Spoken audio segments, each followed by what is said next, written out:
Police officers and officers in many departments. Hold off there yet on the recording until we get everything set up. Okay. So welcome, everybody.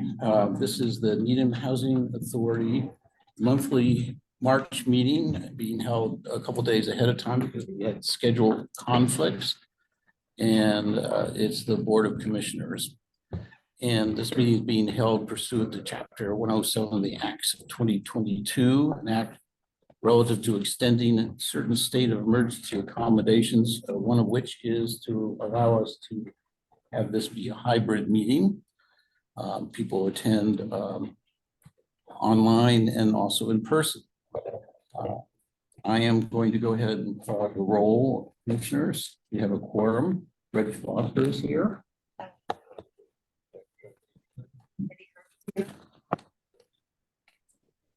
Yeah, so you've been with us here? I can't hear anybody. I can't hear.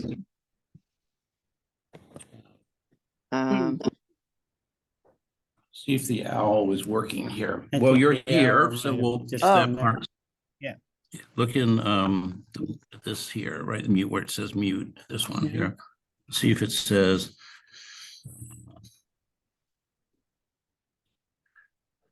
I'm present if you can hear me. Like the microphone. There's a microphone array. Yeah.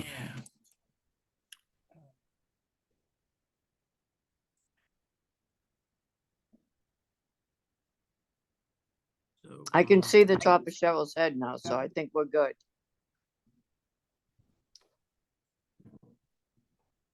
The thing we can do is plug the owl into me here. Okay, we can do that. Works. Yeah.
Hello, can you hear me?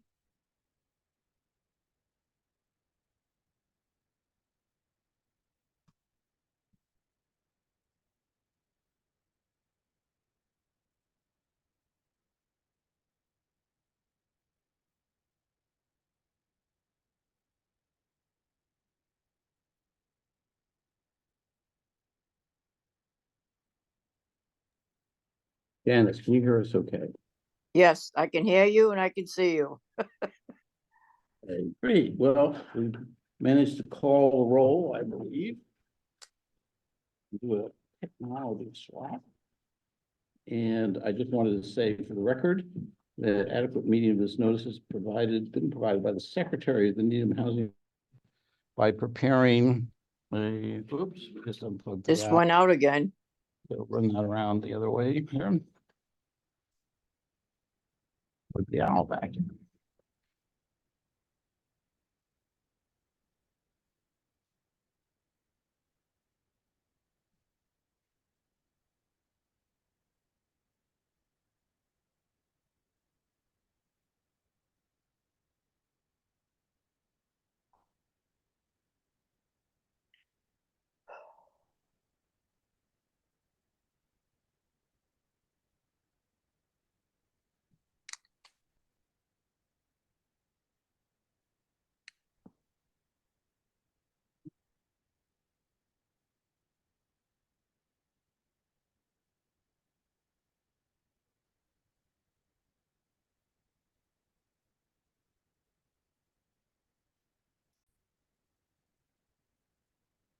Okay, this is a meeting of the Needham Housing Authority Board of Commissioners, our regular monthly March meeting. And we are meeting pursuant to Chapter 107 of the Acts of 2022 that allow us to meet on a hybrid basis, which we've been attempting to do. And finally, I think we've got the technology straightened out. And I'm going to start by calling the roll of the Board of Commissioners. Rich Foster is here. Eleanor Atkins is here. Ed Scheibler there. Penny Kirk is here. Janice. I didn't hear Ed, and I also don't see Penny or Ed listed in the participants. There's only 5 people. They're But, attending in person, so you'll have to look on the screen, see Penny's waving at you here. Oh, yeah, I see her. Yeah, but the participants, they're usually on there, but I don't know, maybe it must be something new. Oh, Present. only if they're attending, virtually here. So I declare that we have a quorum and that adequate notice of this meeting has been provided by the Secretary of the Needham Housing Authority by preparing and publishing a public notice dated March 15th, 2024 with the clerk of the town of Needham.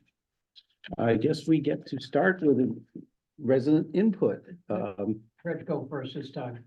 Okay, Ross, do you have any input to put in? You go first. Yeah, my name's Ross Donald. I live at 25 Chambers Street. And I noticed in some of these things, I mean, it's fun to go through these, you actually learn some things in the budget. For instance, there was a payment made to an exterminator for some sort of visit to 40 Chambers Street and another address, 41. I didn't think we had any 41s, but I'd really be interested to see that there's some coordination about that, maybe notification. 2 buildings were, went through an infestation, 3.5 years in my building for cockroaches. So, I hope there can be some notification or something so it doesn't get out of hand. There was something fixed in my apartment. The plumbing was fixed, the faucet, it's a leaky faucet, and they came and fixed it. When they left, I found a cockroach. So that's what made me think about that and being alert to this sort of thing. So it either came from outside or they opened up a hole in the wall and it was released. If it's in the building, I've asked the residents if they've seen anything and keep their eye open because I've got the solution. It's gel bait and the powder. Anyway. Yeah, on 164 Linden Street, it was what, 5 or 6 months ago that it first came up again, and we really haven't been able to do anything on it, meet on it, talk about it or anything. The building commissioner came by and did an inspection, I guess, and I think there's still a violation of a previous variance.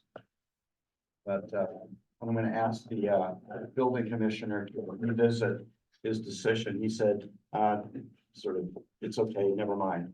So, but I think that building was intended to be used as a community building for that development.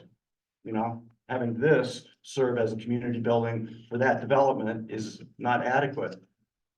It's 200 or 300 feet away. You want people with walkers and wheelchairs to walk from the other side of Linden Street to just use this building as a community building. When that building's being used for storage and has been for what, 10, 15 years? So, I don't think that's reasonable. I think the board should get behind the residents on this to support that kind of space for use by the residents. So, anyway, the tenant Ross. organized. Pardon me? Ross, I just want to say that 164 Linden Street was never a community space at all. It was never the intended purposes for that, and it's going to be torn down. Hence the Yeah. project going forward. So Thanks for reminding us of that, Janice. It's come up every month for the last few months, but Ross, your Well- time is almost up. So do you want to move on to any other You know, I'm topics you I'm not in a have? position to correct you, Janice, but that was what the building commissioner found in the drawings. It's labeled as a community building, and it was in fact used as a community building. Anything I don't know else? how that's Anything else, disputable. Ross? Any other topics or input? Yeah, on the capital plan here, at one point, the first time I saw a number, attached to the redevelopment of Linden and Chambers Street, the $18 million, I brought it up, and, it was just, sort of referred to as a placeholder. And I'm still interested in where that $18 million came from. One of the following meetings, it was divided up into, to be spent over 3 years. So, and nobody seemed to know anything about it. There was no information. You couldn't add anything to my questions of where this number came from. What's the basis? So, and here it is again. 2024. So that's my question. Where's that? What's that based on? Thanks You know, very what work- much. What work is planned? Is, And also, your I've time is been, sort of just up one now. final comment. Yeah, okay. One final comment, is that all right? Yeah. Thank you. I've been making requests for information, the arborist report connected with this project, some of these, work products that have been developed over the past year, and, zoning report from Bob Smart. We had a zoning hearing. The day before the hearing, I got, information relative to the hearing, but we don't have this report. So I don't know what's in the report, but he got a good chunk of money, I guess, for that. So there must be something of substance there or of interest. So we had a zoning hearing with no information. Why bother? Let's see, also property condition reports. A lot of this stuff would be useful. I'm beginning to think it's not there. The work wasn't done. I was denied Ross, attendance. your time at is the, sort of up here now. Pardon me? Your time is sort of up now. Okay, Yeah, can we okay. move on? Well, okay, just one final comment. Okay, the second final comment, go ahead. All right, never mind, I'm done. Okay, Thanks. great, super. Sue, do you have any resident Yeah, I was input? wondering if he was gonna get any answers to the questions he was asking. Well, it's been 6 months on some of them, no answer, no response. So, certainly the questions have been answered before, and we can answer them again, I Okay. guess. Well, I just wanted, for Rich, Jessica Reese and I, we followed, Ben Shavaria's suggestion from Mass Union and did a DOT exercise, and I can't remember what DOT stands for, but we had arranged for 2 meetings, one for seniors and one for families. And this way they could, put in on a easel, what their major concerns were, not complaints or anything, but major concerns about, different things with the housing authority. And, we had a pretty good turnout for the seniors. For the families, not so good. Jessica and I were the only ones there. Jessica had talked to a couple of people, so she was able to input what they thought. And she did. So she and I are meeting with Cheryl on Thursday. And I will bring the results to Cheryl and hopefully we can discuss them. And then the other thing is one or two neighbors have asked me if there's a possibility that some people from the Board of Commissioners, just, on a casual basis, could maybe meet with maybe a few people so they could, I guess they want to find out exactly what it is that you do. They're not always comfortable, coming to a commissioner meeting, but it's something to think about, just to have like a group session, roundtable, as I was told, if that's something to think about. So I said I would ask while I was here. Okay, Cheryl, do you have any thoughts with respect to what Sue said or Ross said? We've answered Ross' questions before, and in terms of book question regarding the meeting with the commissioners. yeah, a few people, I guess a couple people have been talking about it, and I just was asked if I could ask tonight, so. Yeah, I think that, we would post a meeting and, schedule that I think we're time. just asking for like a round table, general discussion, Yeah. not a formal, commissioner meeting.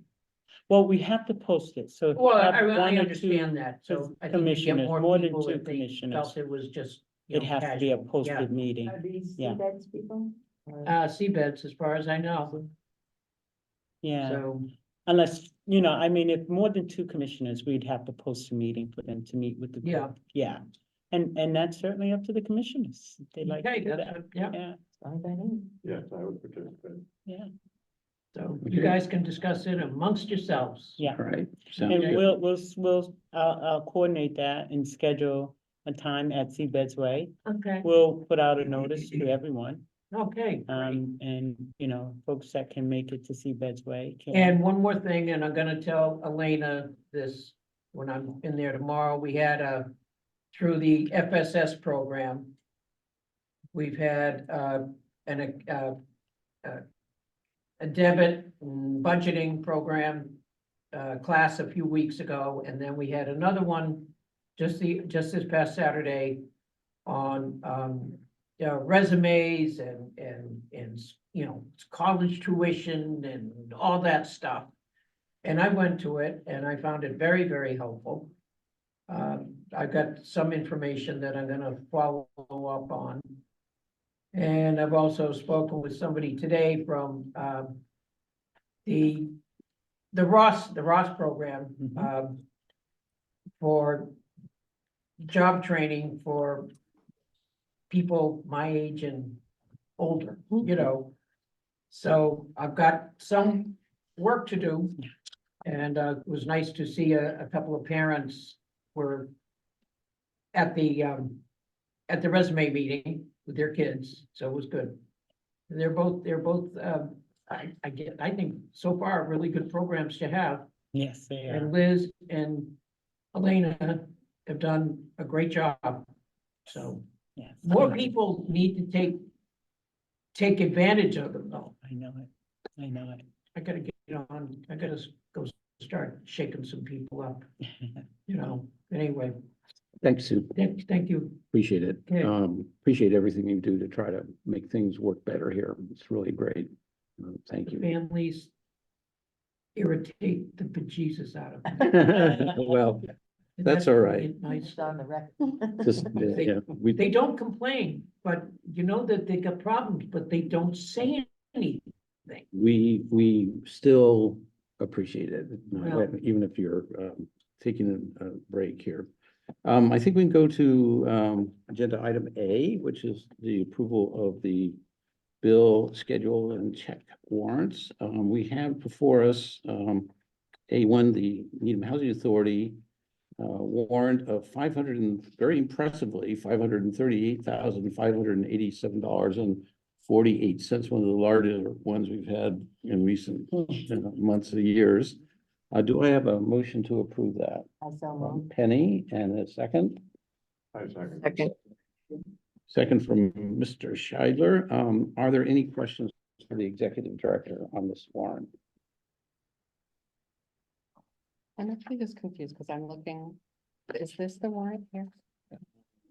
This one here, yes. I Because believe. it says, it's not, doesn't quite add, it says $538,053.49. All right, we're off by $500 here. Oh, Which one is the right it's one? the 538,053.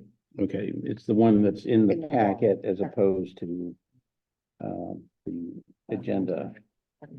Okay, so would the maker of the motion accept that as a friendly amendment to your motion to approve? It is now 5:03 and what? 48 cents. And, 538,053 and 49 cents. got it. 49 cents. Are there any, other questions about any of the individual expenditures here? Hearing none, we'll call the roll. Rich Foster approves, the warrant. Eleanor Evans approves. Ed Steiger votes aye. Penny Kirk, aye. Janice Bennett, I. Okay, and that's approved 5-0. Our next one is the HRH, Rock Homes LLC. Bill schedule and check warrant for $54,086.34, which hopefully matches. It does. And do I have a motion to approve that? So moved. Moved Eleanor, seconded by Janice. Any questions on that one?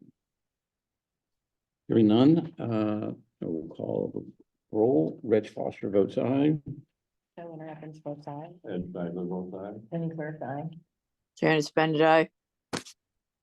And we proceed to not one, not two, but 3 sets of minutes.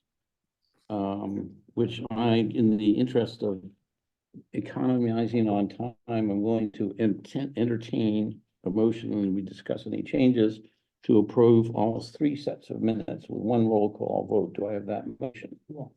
Motion by Penny Kirk. Second by Eleanor. Second. Eleanor. Oh. Are there any additions and corrections and so forth? Penny Kirk could not find any, that was why I should vote I that. found something. Yes, There was yes. something addressed to you, Reg, at 22 Highland Circle when it's actually 21. I found Okay. that in spots. I wouldn't Okay. want your mail to go to across the street somewhere. That was in the minutes, was it? Yeah, Okay, well, so wherever those need to be corrected, we can correct those. Are there any other corrections? Hearing none, I will call the roll. Reg Foster votes aye, approve the minutes. Eleanor Evans votes aye. Ed Steiger votes aye. Penny Kirk, aye. Janice Bennett, I. And for the record, that's a motion to approve the minutes of the special meeting of February 6th, 2024, February 15th, 2024, that's our regular monthly meeting, and the special meeting of February 22nd, 2024. And so we get to agenda item C, which is some approvals of contractors. Gerald, would you like to walk us through these 2 projects? So this project is the intercom replacement panel project by Larissy Electrical. The items to be approved are a small project requisition form in the amount of $19,717.25. And there is the certificate of final completion for this project. And you don't have a question, I would like your approval to sign off on these 2 items. We'll do one of them one at a time. Okay. Again, if with your approval, I'd like to sign off on these items one at a time so that the contractor, Oh, I'm sorry, we can do both at the same Okay. time, yeah, my opinion. so that we can pay the contractor, who in my opinion has done a great job on this project. Wouldn't you agree with us? May I have a motion to approve the final payment Move. and the certificate of final completion moved by Janice? Do we have a second? Second by Eleanor, by Whisker. Any questions for Gerald? Hearing none, we'll call the roll again. Reg Foster votes aye. Eleanor Evans votes aye. Ed Steiger votes aye. Penny Kirk votes Yeah. aye. Janice Bennett votes aye. And that is approved unanimously. Our next item is the renewal of the contract with Cynthia Howe, who is the experienced, I wouldn't say retired, but executive director who's now consulting, but is also we decided a year ago that with Cheryl joining us, and it's just been about a year, just about, this is our 12th month, I think, that Cheryl's been our leader, that it would be a really good investment of time and money and support of Cheryl for her to have an experienced executive director in her corner to help her with the myriad and bounteous topics and issues that come up for an executive director. So Cheryl, how's that worked out before we talk about renewing it here? Sure. So it's been absolutely wonderful working with Cynthia. She has a law background, and I really love getting her legal perspective on things. She's always available to me, and she gives me great advice, and I'm very grateful that with your support, I have her to call upon for guidance and mentorship. So it's just been a real treasure. How many times, I know you can't answer this exactly, but how many times a month would you say you consult with her one way or shape or form? Well, initially, when she first came on board last fall, we talked quite a bit. But now we have to remind ourselves, we have to sort of check in what's going on kind of thing. But she also helps out with our Section 8 program as well. So she does some consulting work for me to help manage the Section 8 program. And she also continues to do consultant work. Do any other commissioners have any questions for Cheryl about this? One question, well, one question and a comment. So does the Section 8 stuff fall under this contract, under other tasks and deliverables? No, It's it's a separate contract. I have separate consultants helping with that program. And she bills separately for her mentoring and guiding. That's a separate invoice that she sends to me. Got it. Yeah. And then is it possible to not call it a contract of employment? Oh, good. Because she's a consultant, Yeah. and so we don't want to confuse things and make it seem like she isn't employed. I agree 100%. What would you suggest? Just a contract Okay. or consultant. Yeah. Interestingly, this form came from the Steve Merritt, and we didn't notice that last time around, and he was being employed as a contractor, though, using the DHCD form. Yes, some And of so we just- these forms are Not not. completely, yeah, Sure. but yeah, I don't think that would, okay, great. Any other suggestions or questions? I have a question. Yes, Janice. Cheryl, what would be the chances of Cynthia possibly mentoring anybody on your staff? Or having her conduct any type of staffing updates to help you out? Well, when Cynthia first came on board, she met with every staff person. And she looked at each job description. And we have had conversations about that. In terms of helping me out, yeah, that's a good question, and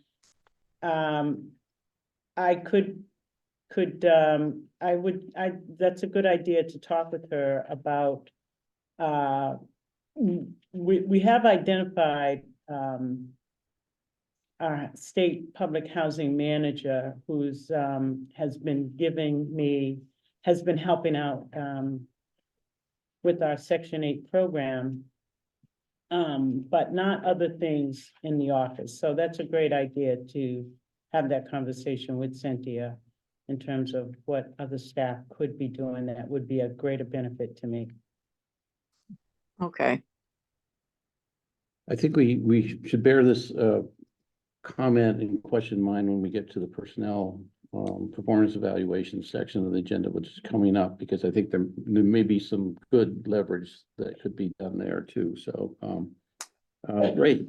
So hearing no other comments or questions, I just want to note for the record that the billing rate for Cynthia is $75 an hour, which is by today's standards, a very good value.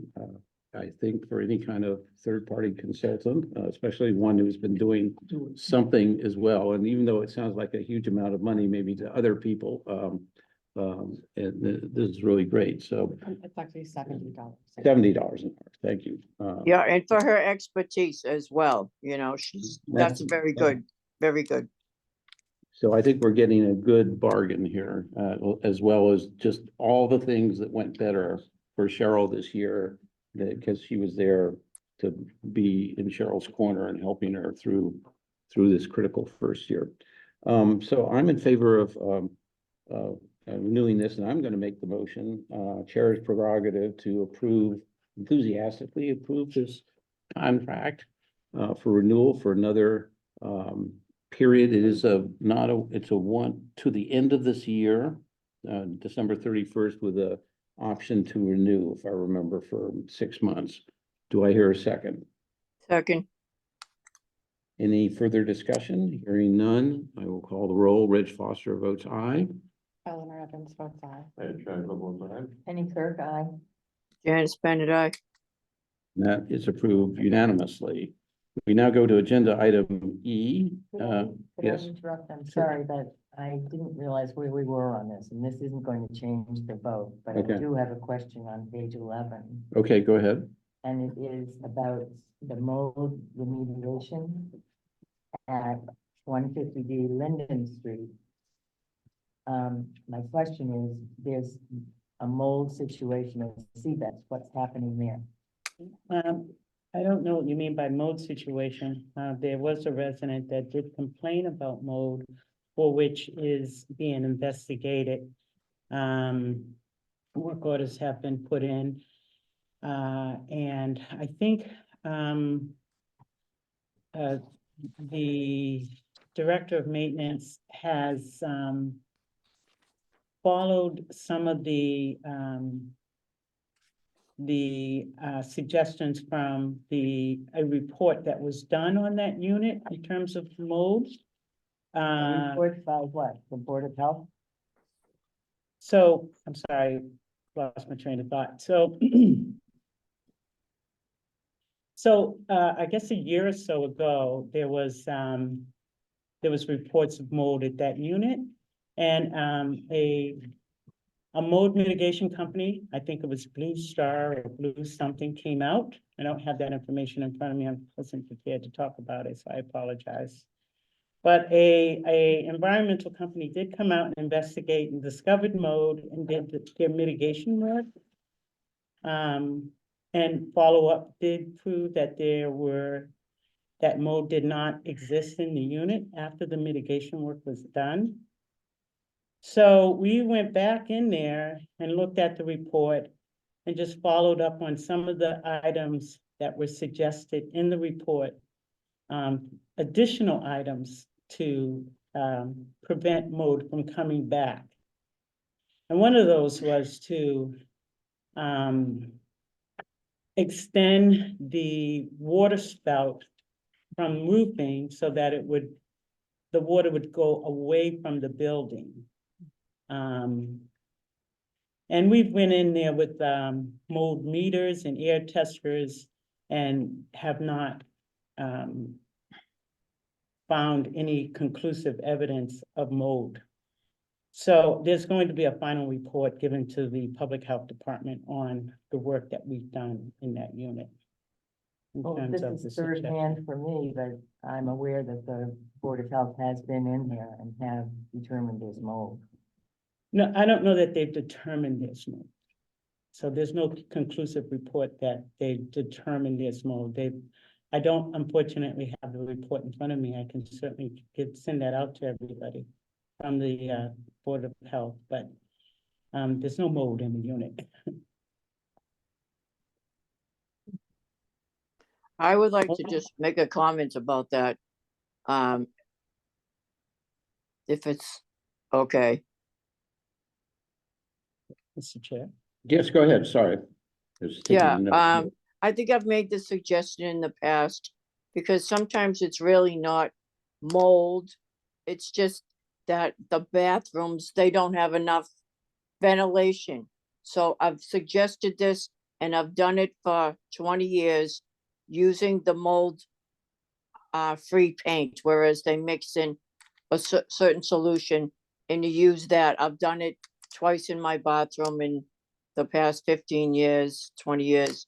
And, but yeah, prior to that, I would have to wash off black crap every week. So I've suggested this before, that you use that the mold free paint. It's a little more expensive, but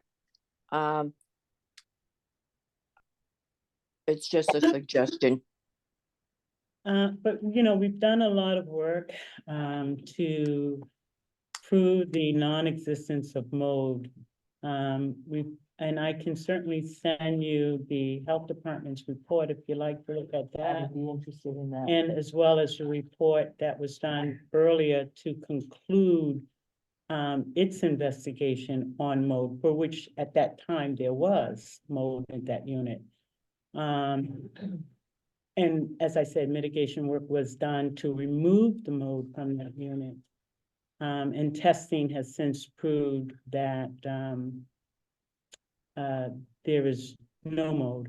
I think that if the health department's report stated that there was mold, there would have been more action required from the housing authority to respond to that, so. Yeah, and it's. Yeah.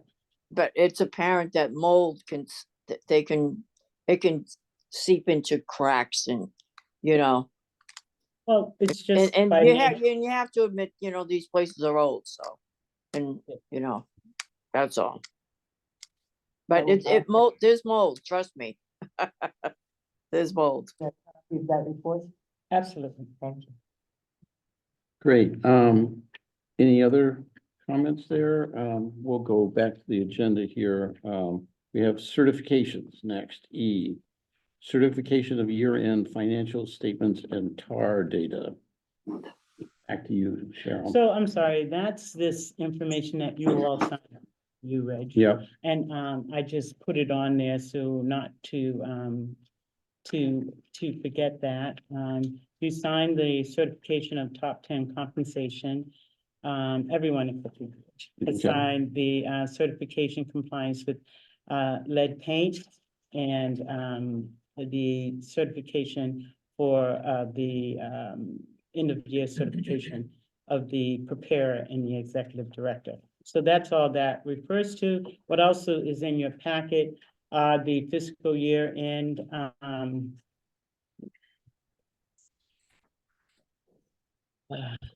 forms that give you the detail of the information that you signed. So that's all that is. I apologize. then just note, I just noticed this, that the G1, the executive director's report said we're getting the monthly financial reports for February 2024. And actually, what we had in the packet is year-end December 2023. No, in this packet, you have the February, oh yeah, I'm sorry, you're absolutely right, I did check that. Yeah. And that is what you have. Yeah. I'm sorry. Which is, I always find that a very particularly interesting report with what I was going on to say. I mean, I actually like take it out of my packet and put it aside because you can go through and see, you know, how did we do budget versus actual for each one of our, you know, areas of accounting on each one of our developments here. So just wanted to call people's attention to that. All right, are we done with that? E? Yeah, so we're now on to the executive director, interim goal evaluation, personnel evaluation, and salary review. In compliance with, here's the original, by the way, for the files of the Housing Authority. Thank you. In compliance with the open meeting law, I just want to let everybody know, I've got physical copies here. The open meeting law, there's one for each one of you here. The open meeting law states, and here's an extra copy for you, And Janice, you receive the one I sent you by Yes, email, right? yes, Okay, yes, I have right. it. Right.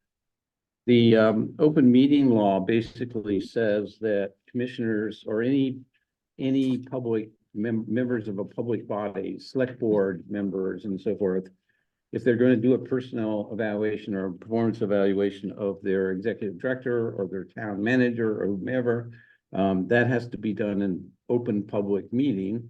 And they're whoever the members are, in our case, the commissioners, but it could be the select board members, are not allowed to look at each other's evaluation except real time in a public meeting. So the commissioners are receiving this, except for Janice an hour or two ago. And I sent courtesy soft copies to the commissioners as well, for us to consider. And I would just say again, for the record, I think everybody thinks it's a little bit of a strange procedure to do a performance evaluation for an employee in public meeting, but that's the way the world works in Massachusetts here. What we have typically done is ask each commissioner to, using their copy, their evaluation form, to kind of present highlights and comments and commentations and opportunities for improvement, just not to read through every detail here. Cheryl has all the details, but just to sort of do the overall comments, and then we will, after that, we will move on to the other part of this, part of the review, which is to consider whether or not there's a cost of living salary increase to consider here. So let me start. Does any commissioner wish to go first? Otherwise, I'm going to call on commissioners in reverse order of them joining the board here.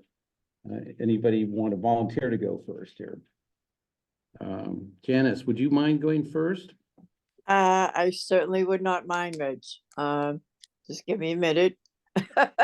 Since you sprung that on me, but I meant to I mention will it. start with being here 25 years and practically being kidnapped to the board. I was kidnapped to the tenant association by Cheryl Gosman. And I'm not even going to go into any of that. I just want to go right to Cheryl coming in to this job where I have never seen as much work having come through that office as I have right now in 25 years. With the grants that she's got and the staff that she has in her first year, I have to give her kudos for the job that she's done with the amount of work that's come across her desk and the amount of catching up that she's done with our predecessor, not to mention any names or to call anyone any names. Cheryl's done a fantastic job. She hasn't been great at everything, but who is? That's my story. Thank you so much, Janice. So I'm going to go to, I think Penny Kirk is the next person. Is that right? Yeah, Go ahead, Penny. I think we can all agree that, Cheryl is working very, very hard.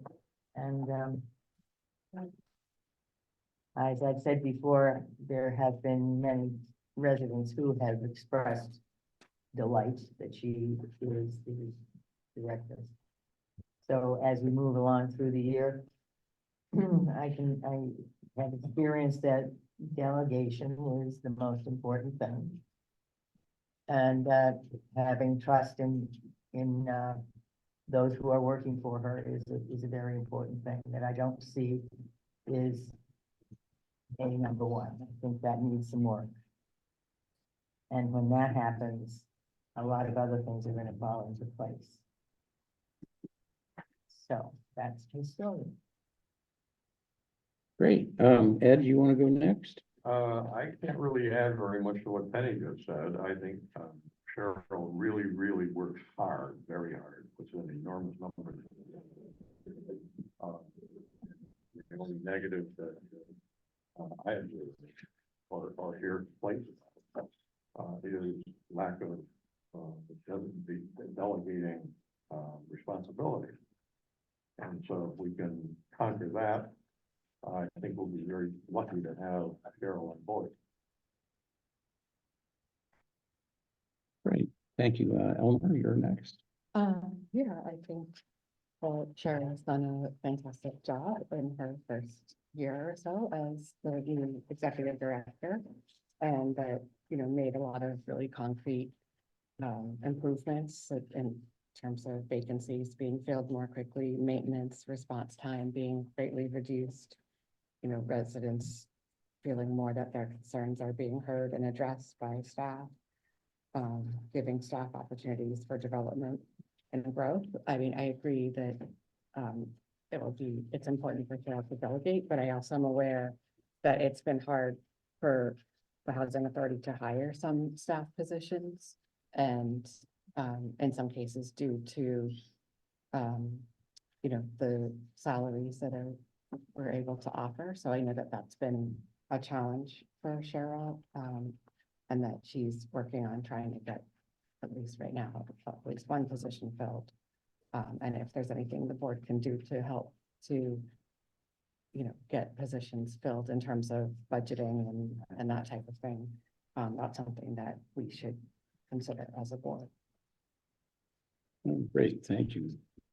And by the way, I'm going to go next, and then Cheryl did a self-evaluation too, so I just want to give you a heads up that I'm going to call on you. I haven't forgotten about you, okay? But I figured you want to have the last word. We usually do it that way. So I got to say, I was really challenged doing this evaluation because I agree with my fellow commissioners. Cheryl basically exceeded my expectations for success as a first-year executive director, a newbie, if you will. And I've seen a number of new executive directors and new experienced executive directors come on board in the almost 15 years I've been here. And Cheryl is right up there, amongst the ones that have done the best. And it was just a wonderful surprise. Some of my colleagues have probably whispered to me at one time or another that they knew it all along, and I shouldn't be surprised, but maybe I didn't know her quite as well as I know her, working very closely to this last year. And I was in a real dilemma.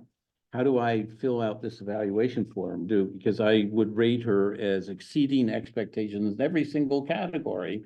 But I'm not sure that does any good, in terms of giving constructive feedback. So I have given the choice between that and using as my standard the Cheryl Gosman executive director that I think she will be in 2 more years of being executive director. I decided to use that standard. And so some of the areas you'll see in where my X's are below expectations, but it's below the expectation of where I know very confident now after this first year that Cheryl's going to get there, growing on the job here, and also wants to be there herself. And of course, one of them is delegating. I think we have a unanimous conclusion there.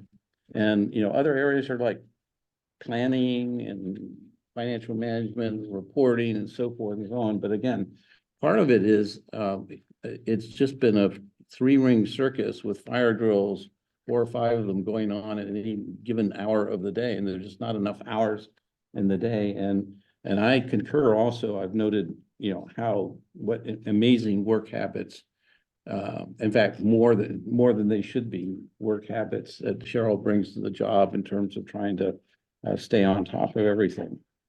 The other comment, I wanted to comment on the goals because nobody else did. But I went back and looked at her 2023 working goals that she proposed to us last summer. And I'll just read my rating here. Cheryl's done a great job of achieving her 2023 goals. And I singled out the ones in particular, advancing the NHA's mission of providing decent, safe, and affordable housing for low to moderate income families and individuals, and offering programs and resources to improve the quality of life for residents. Second, I think we've made the biggest strides that I've seen, again, since I showed up in resident services, with our Ross grant and our FSS grants, not just even winning them, but then getting them up and running with great people working in those areas. And that's going to pay lots of dividends in the years to come here. I got to say that nobody sees this except myself, but there's just been there's been 10 tons of work to do on the Preservation and Redevelopment Initiative. Anywhere between 2 or 3 standing meetings per week and thousands of decisions, information that needs to be fed to the consultants to keep the momentum going and get us to where we are today, which is pretty miraculous. And, Cheryl and the staff, it's not just Cheryl, but her team that she has there has been, keeping things running for the Housing Authority and mission number 1, making sure we are an excellent landlord while somehow carving out the time to be able to support what we're trying to do to first redevelop Linden Street, and then second to, totally modernize and gut renovate, or at least partially gut renovate Seabeds and Cook. So that's great. Also, she set a goal of training courses. And so somewhere in and around all of this other stuff, balls in the air, she managed to take a few minor training courses, plus she got her MPHA certification and her PHA certification, which I think stands for Public Housing Administrator certification. Yes. And what's the M1? Public Housing Management, PHM, Public Housing Management. And that's more on HUD regulations for public housing. Whereas the PHA is more of a State one. Yeah. So, And it's more geared towards executive directors. so, and then I think encouraging, last one I signaled out is one of her goals was to build and encourage and communication and teamwork amongst the staff. And I think that was another area. So, way to go. Recommendations for improvement. I think we've all sort of zeroed in on the delegation. But Carol, your self-evaluation, what would you say? Well, first of all, I can't thank this board enough for your support of me. I don't think I would have been able to do any of this without your support. And it truly means a great deal to me. Each and every one of you have been so supportive to me in many, many ways, and I honestly appreciate that. And I agree with everything that you have said in the performance evaluation. I do like what you said, Penny, about trust in persons working for me. And I do need to take that into consideration. I am a little bit of a control freak, and I do have to trust more in the ability of my staff to get that work done. So thank you for that. And maybe some of Delegation. your volunteers. And yes. Delegation is a weakness of mine, and I put that and my performance evaluation as below the standard, because it's tough to delegate when you're also learning the job. So that's kind of hard to do, but I do go out on a limb sometimes and make it happen, but I need to do that more.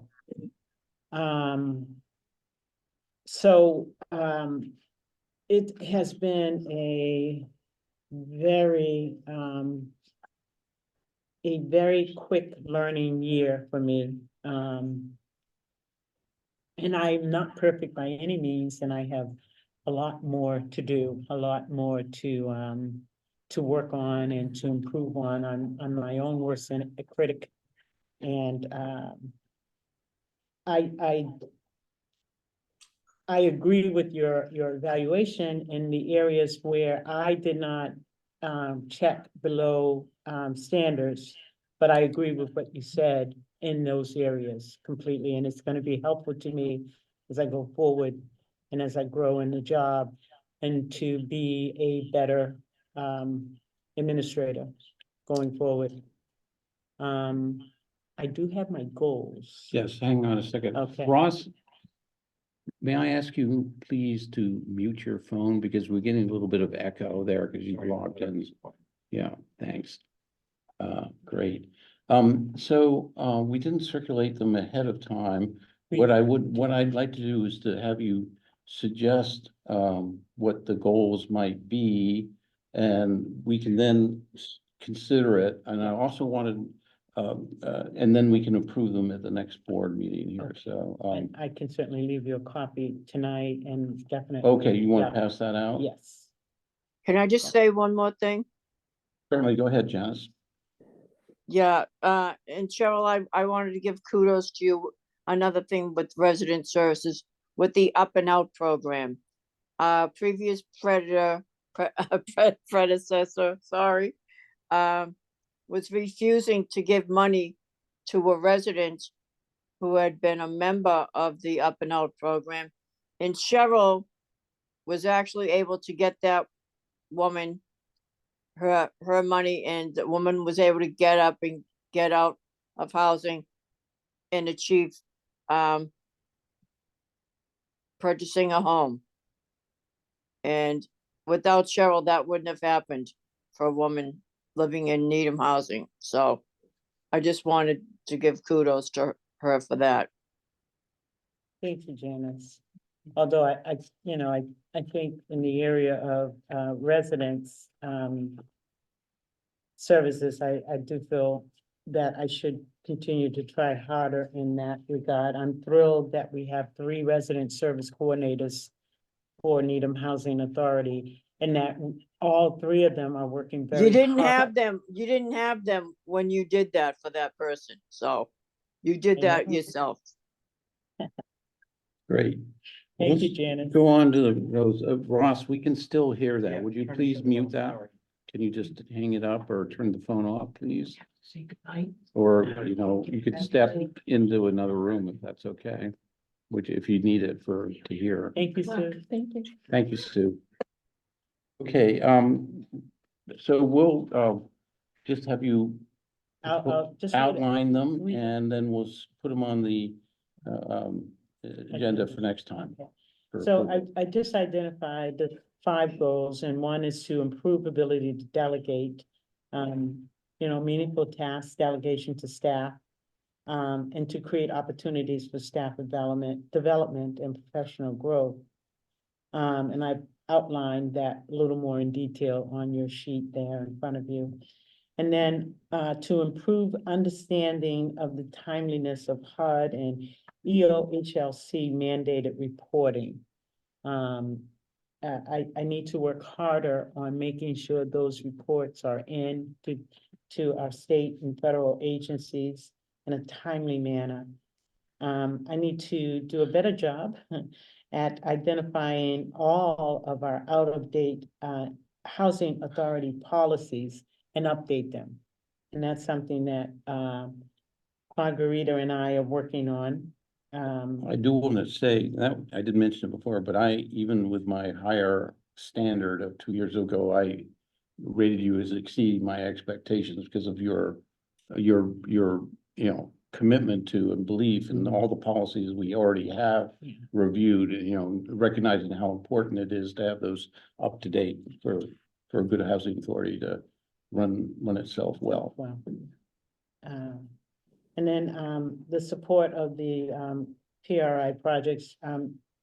Mr. Chair, you mentioned earlier about the weekly meetings and all the meetings that go along with the PRI. We have a phenomenal team with Cambridge Housing Authority and BH+A who are working on both the Linden Street development and the Seabeds Way and Captain Robert Cook Drive preservation and modernization initiative.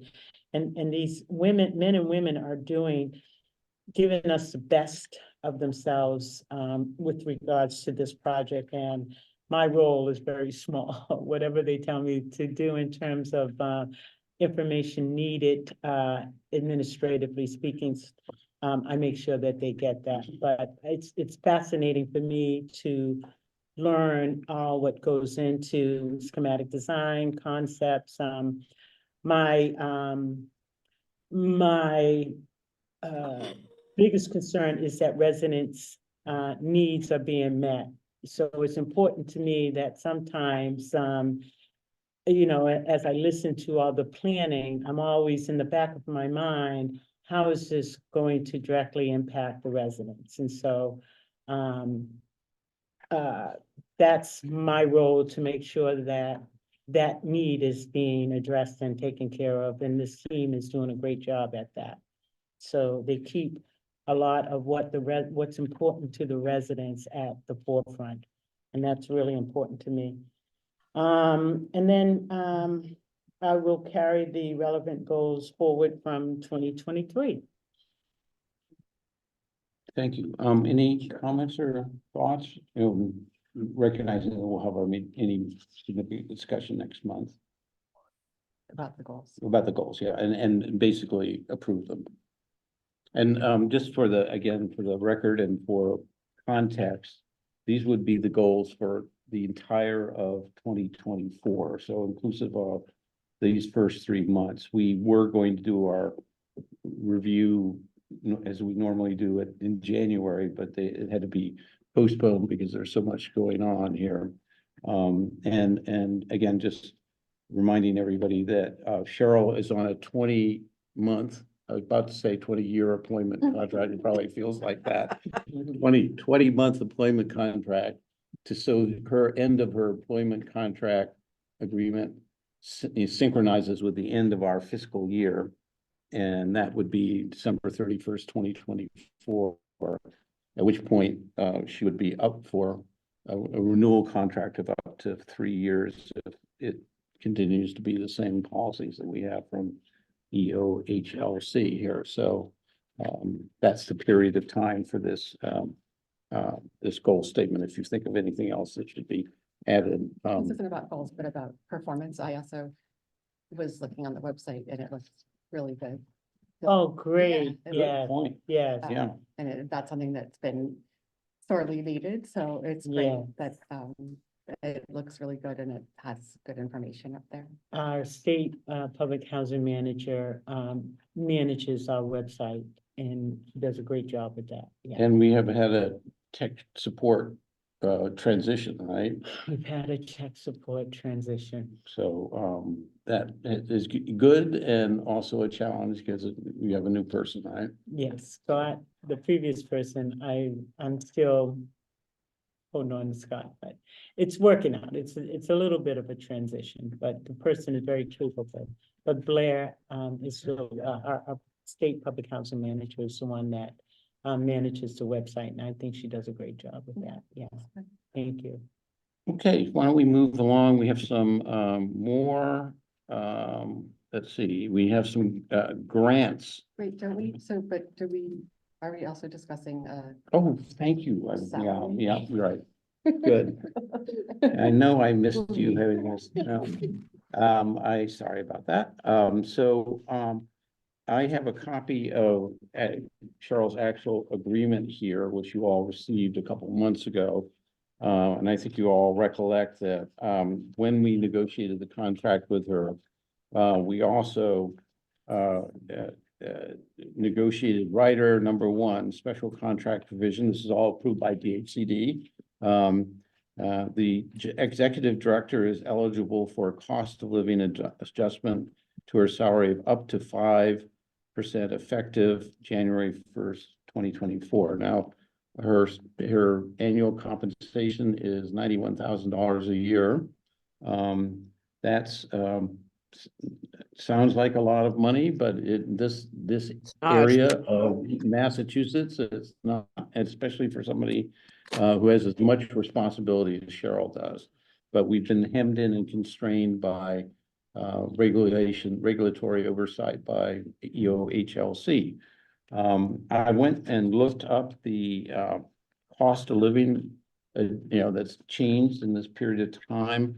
And even though we all know that, it shot up and, somehow my potato chip bag, has more and more air in it and less chips, and everything else seems to cost twice as much, whatever it is.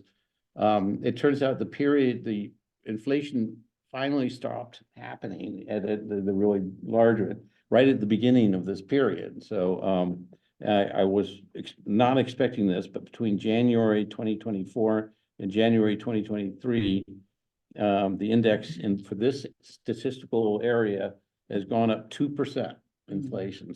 This is CPI. There's several other ways of looking at inflation, but just giving they all sort of started to moderate.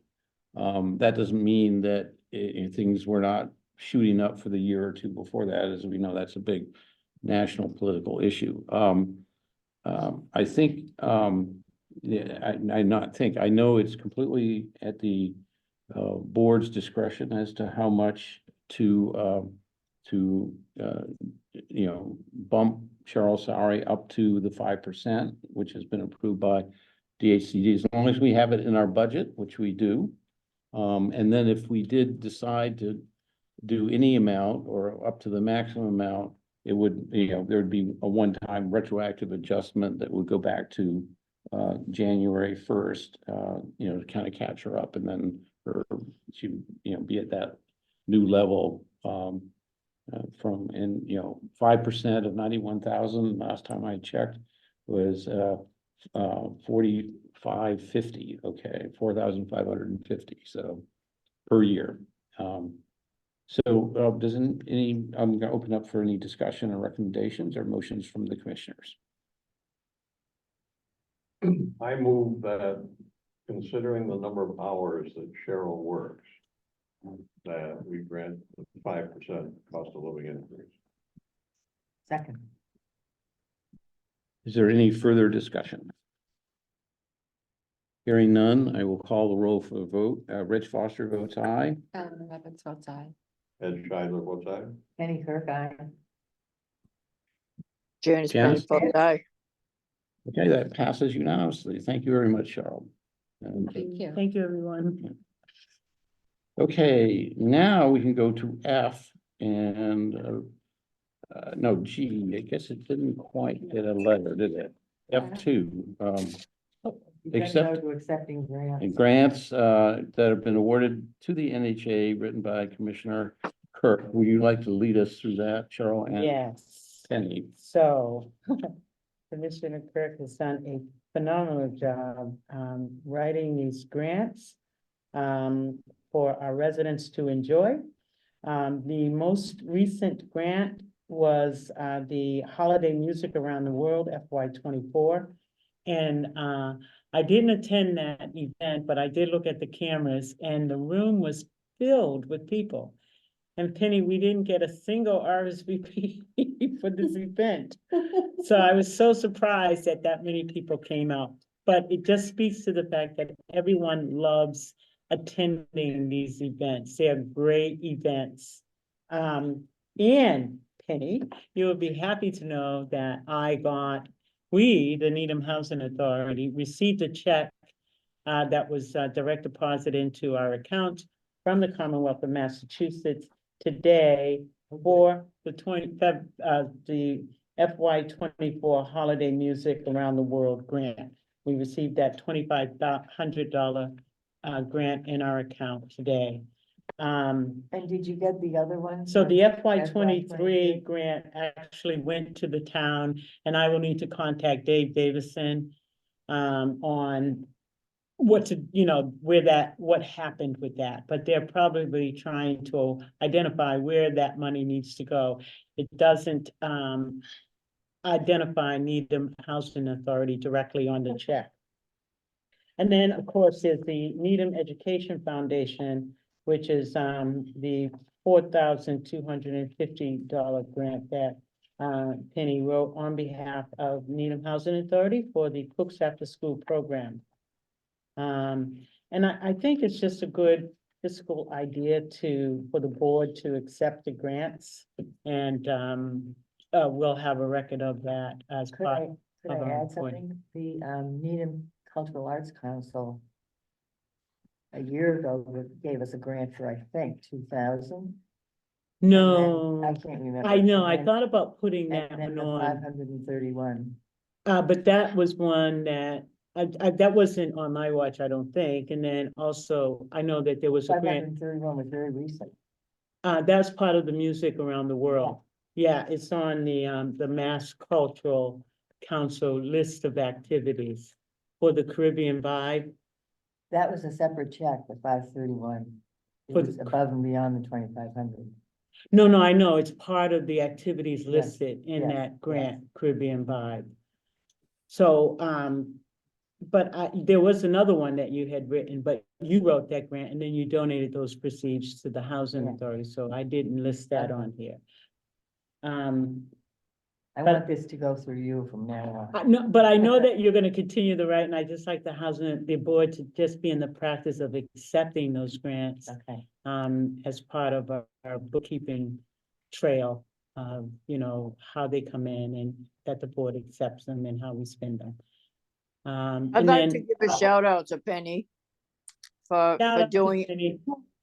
for doing all that for the residents, because Yeah. they do really appreciate it. They really And she do. doesn't have to do it. She does it Oh. out of the goodness of her heart. And I love that about her. Which I would point out is not just recently, but over many years. Yeah.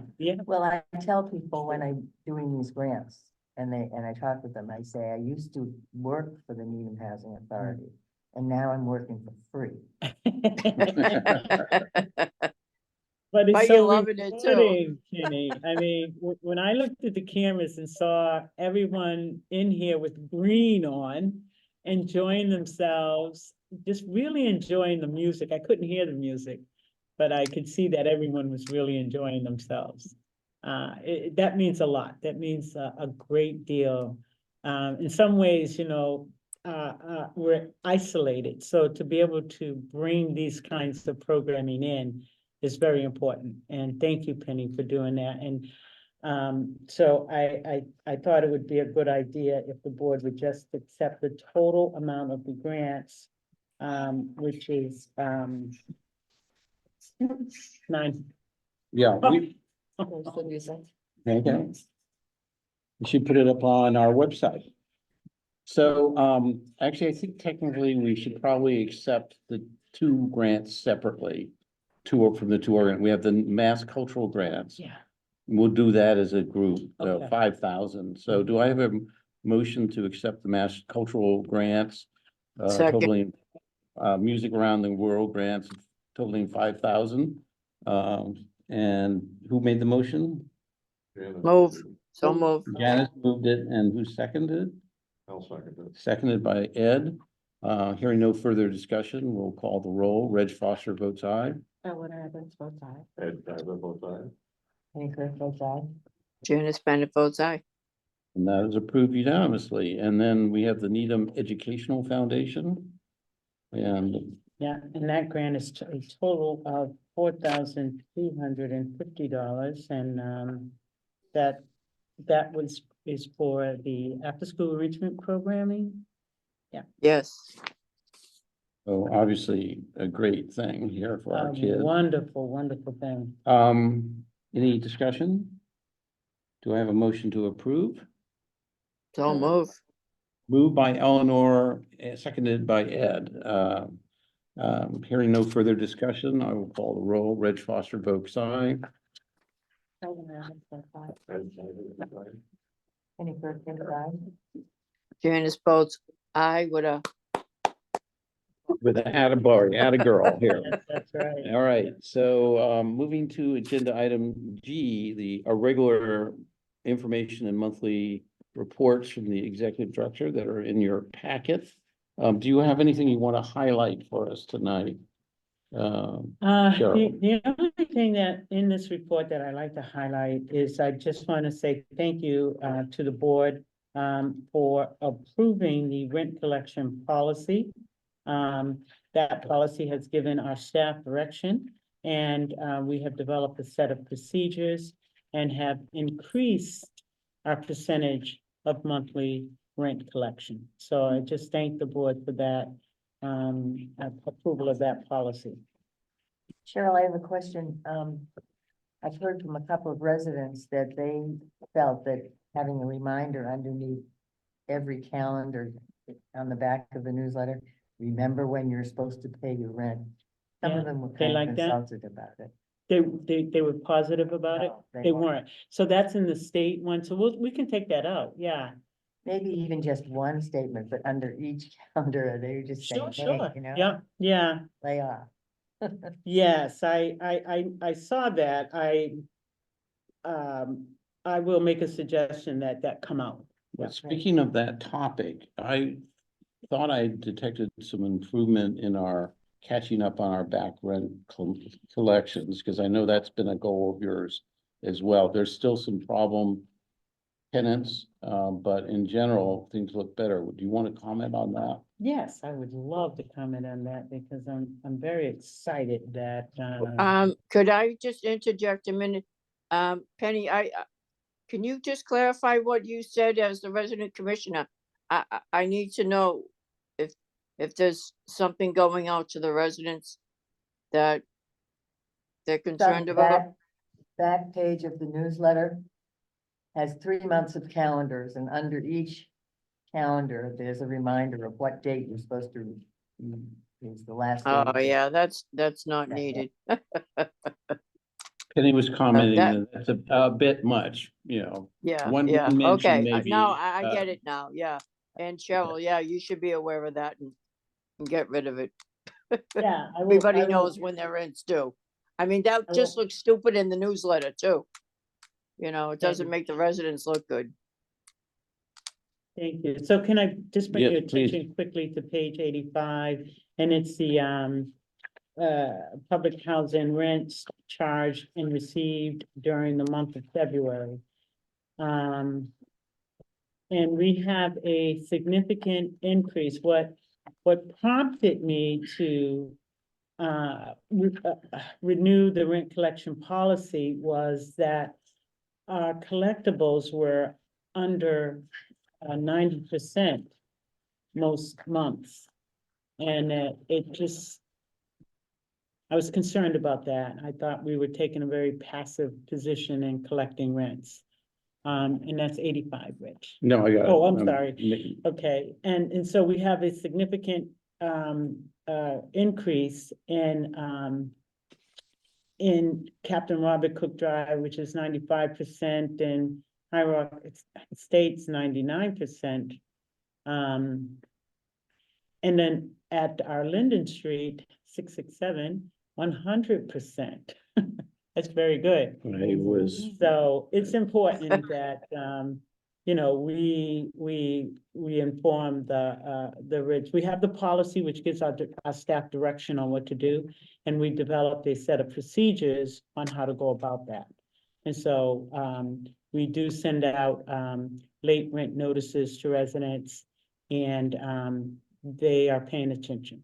well, and as we've discussed before, it's so important to help them not fall behind. Exactly. Because we have to collect at least a little bit of rent, and it's actually an incredibly important part of our budget. It's a big But- part of our income. But on the other hand, it's tough, and if you do fall behind, it's just really hard to catch back up here. So keeping it, keeping it sort of more current is critically important here. Well, the income we received is income from our subsidy, the state and federal, and our rent. Right. So we really are not It's a- managing the agency well if we're not,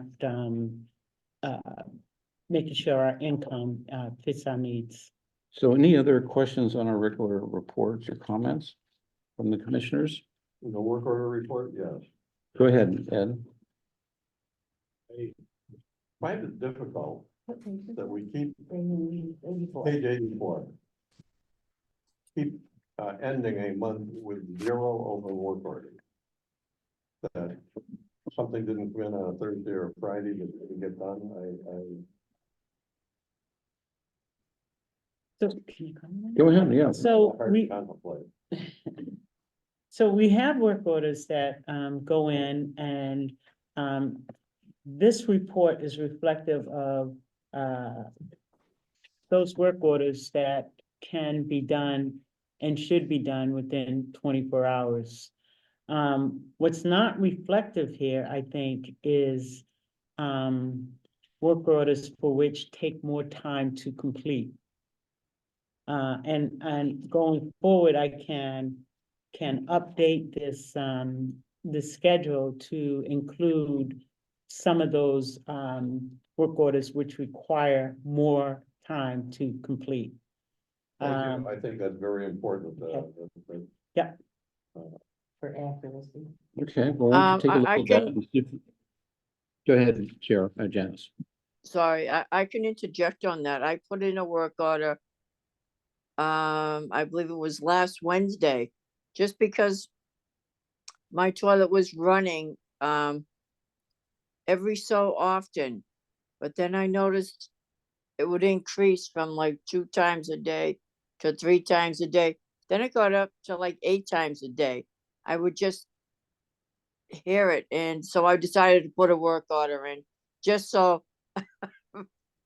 And they didn't, I put it in at 9 o'clock in the morning last Wednesday, around that time.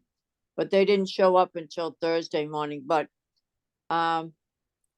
yeah, he had to replace a few parts, but the work order was, I want to say completed in, I want to say 24 hours. And it's not like it was imperative because I have 2 bathrooms. But I'm very impressed with the maintenance these days. Where I think we're finally up to staff, where the residents are getting their maintenance service within, I want to say, a day or 2. So kudos. Great, Cheryl, that's good. Great.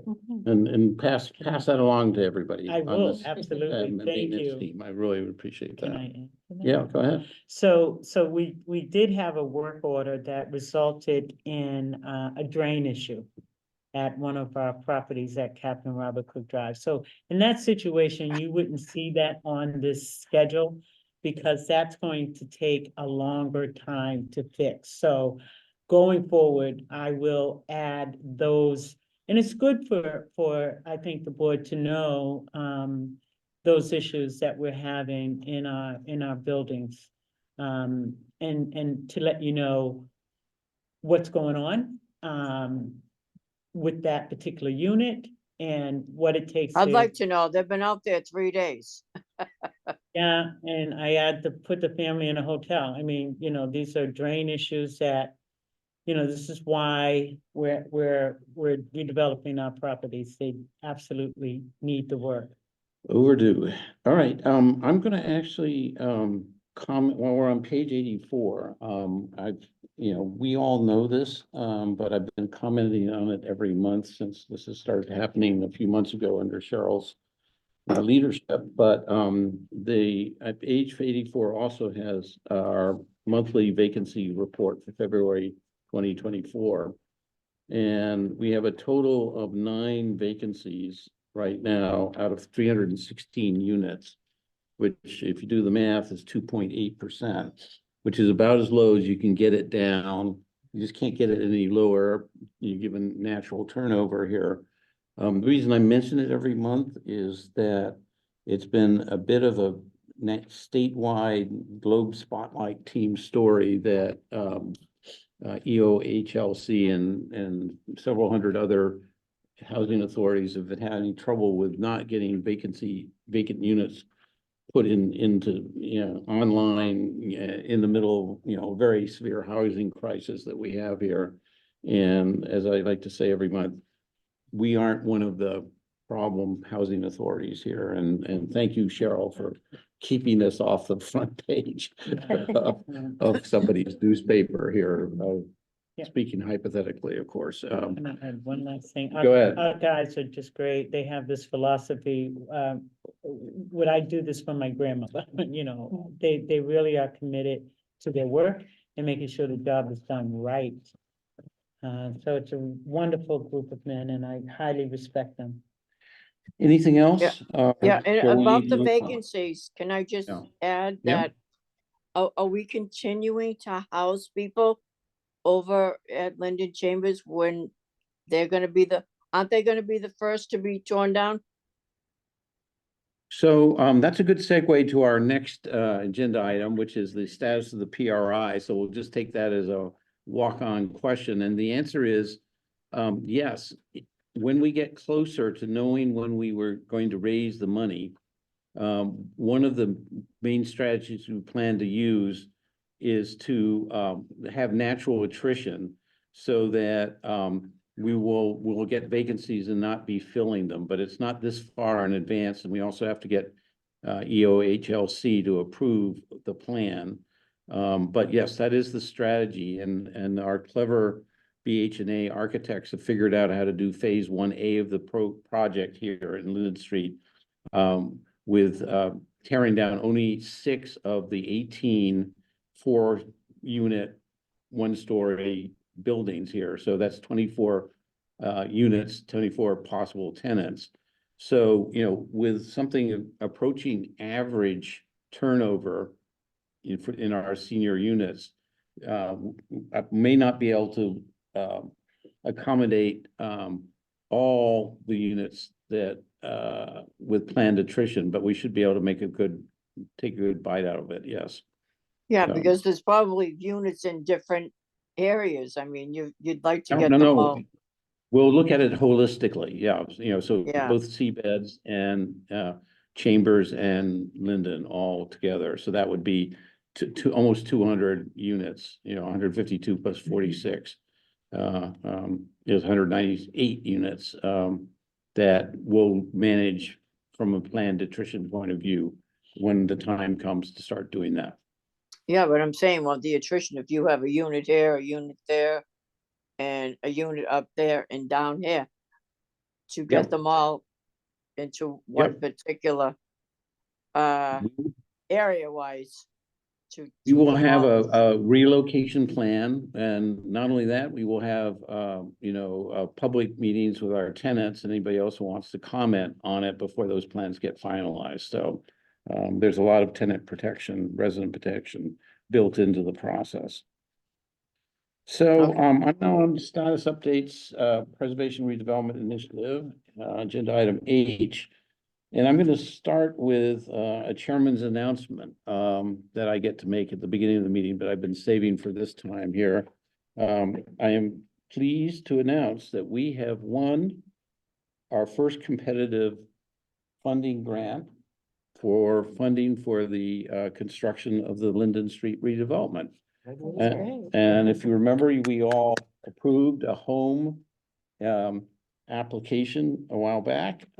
This is the second one we went through. This was some art funds, and our Cambridge Housing Authority consultants managed the whole process. And this is from the Metro West Home Consortium, which is a coalition of 16 or 18 metropolitan smaller towns and cities in our area, like Newton is part of it, but Watertown, Belmont, and ourselves and others.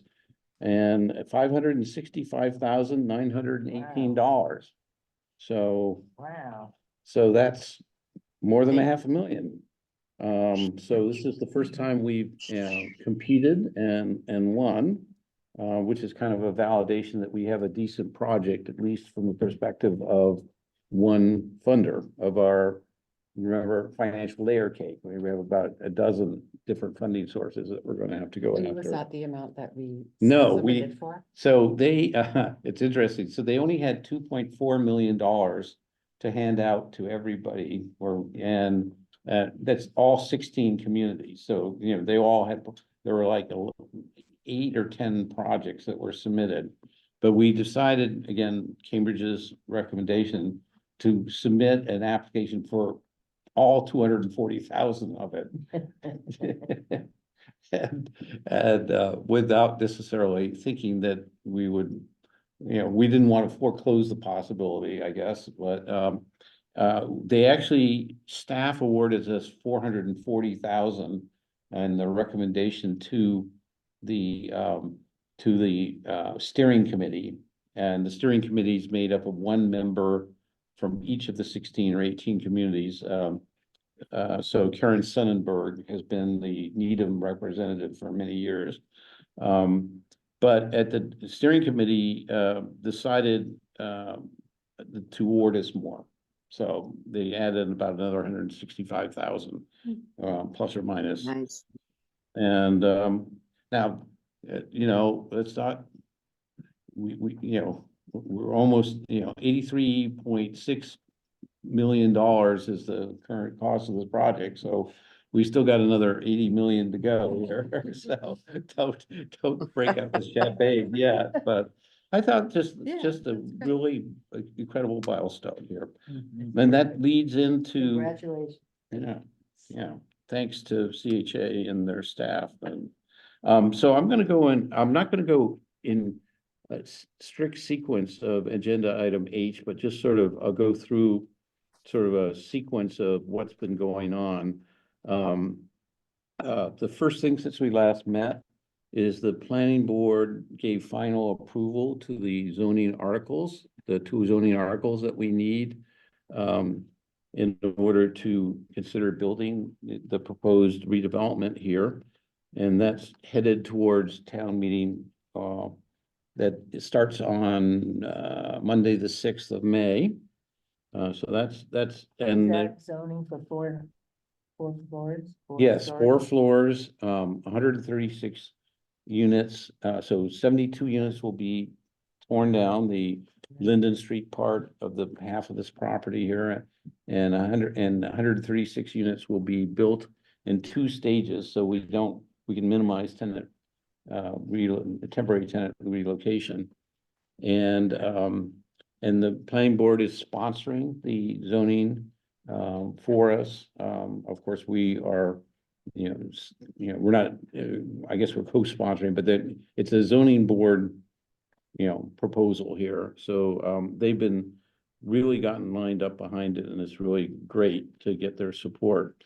The second thing to report is there's a CPC meeting tomorrow night at 7 o'clock, where the CPC has scheduled either to debate and either approve our $5.5 million request, or they may decide to approve it next week. Things are a little bit fluid there. There's some new recommendations and suggestions as to some restrictions that might be associated with that are floating around that will certainly get discussed in public tomorrow. But to Do we extent know what anybody they are? we do, yes, and we're not recommending that any of them be approved, but to the extent that anybody can attend, show support, that would be great.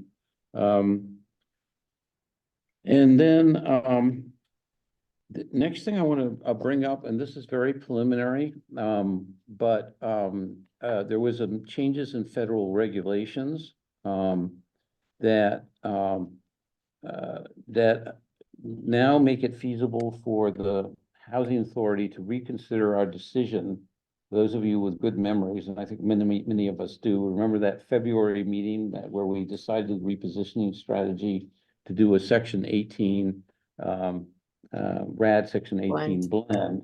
But the one of the 2 last alternatives was a Section 22 streamlined voluntary conversion, which would net us more money sooner, but required that we give up all of our Faircloth units. Remember that discussion?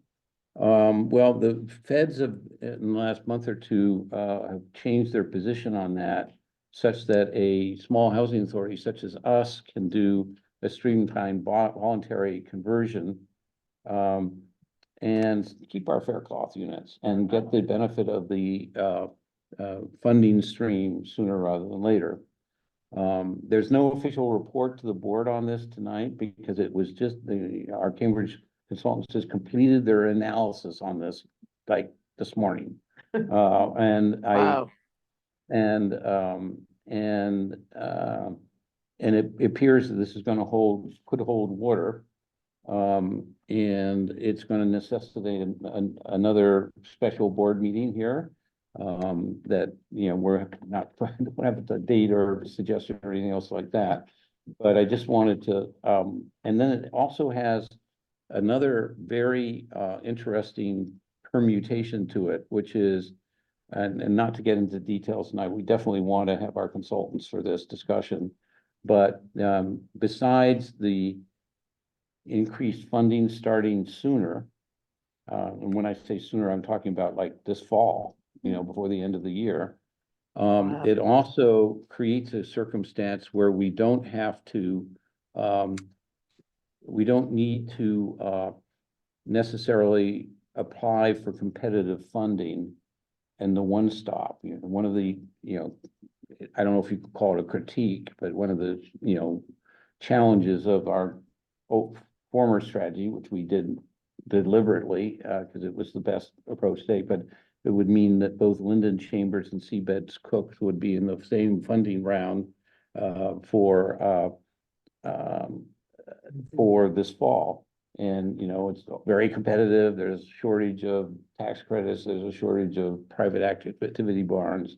Well, this opens up an avenue of not needing to go to that funding round, and we'd be able to fund what we need to do using conventional financing.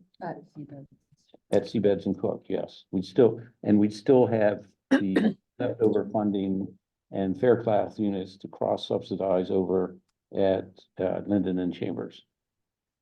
Would that push the program forward? It would mean that Seabeds and Cook could go forward more quickly. Yeah, Then that's it's what my question would likely. be. Exactly, yes. Very good. Wow. See, we really did get everybody trained. Remember all those training sessions we did? You guys Yeah. are right on top of this, yeah. So. Oh, yeah, especially me debated- being the resident commissioner, and hearing the questions from the residents, but wow, that's a big deal. That's a big Okay, deal. so I wasn't gonna say anything until this paper showed up this morning here. And it hasn't been viewed by Cheryl and myself. Cheryl knows about it, of course. And so I'm not expecting there to be a big flaw in this. On the other hand, I just thought I wouldn't be fair for the board not to mention that this was there.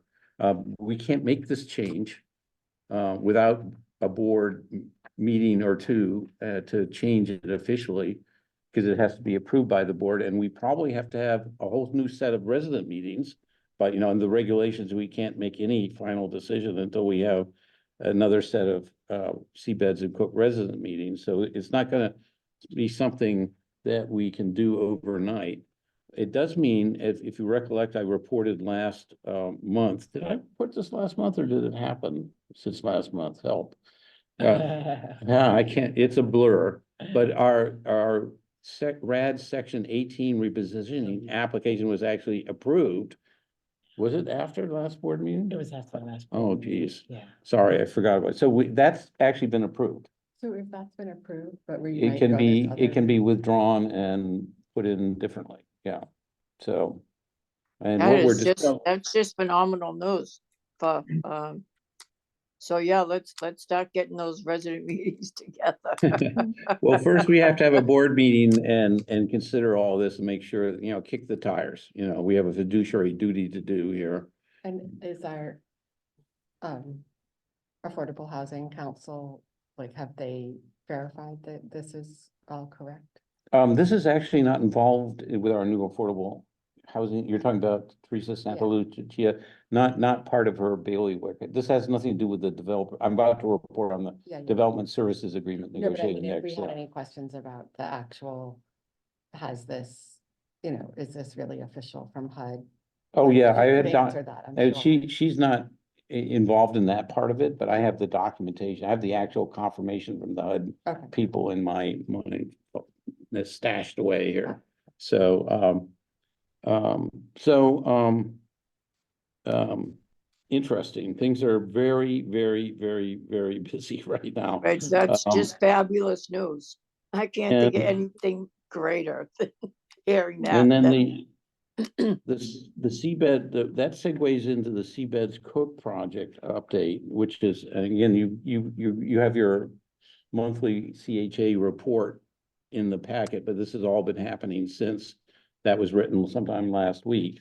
But one of the things is that we've been kind of pausing and slow playing the Seabeds and Cook, moving into the next phase, the schematic design phase, which is okay because we were finishing up the master plan.